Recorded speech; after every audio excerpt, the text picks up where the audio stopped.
in the streets, you can't really tell who was born here.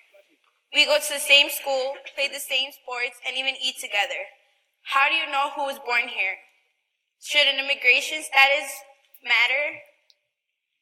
There once was this little girl who came to the United States at age 6. She came with her brother, her younger brother, and her mom. When she came the first time, it was during the day.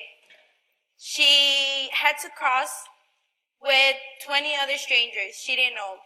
Having to drink from the same bottle is something you never would expect to do. She came with the help of the coyotes. No, coyotes aren't animals. They're a group of people who 99% of the time you can't trust. She came with them and other people. By the time they crossed the Rio Bravo, the ICE immigration was waiting for them. On her second attempt, it was during the night. She was sick with asthma and kept coughing. One of the coyotes threatened to throw her back in the river if she wouldn't stop coughing. That little girl is me.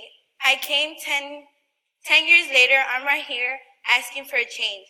People don't know your story, so they shouldn't judge you. The other day, I was on Facebook. I was looking at videos where immigrants work in the field. They were picking up lettuce. There were a bunch of comments where they call us criminals. We're not criminals. We come here looking for a better future for ourselves. We don't steal. We don't kill no one. Why should we be called criminals? Why should we be called aliens? We come from different parts of the world, but not a different planet.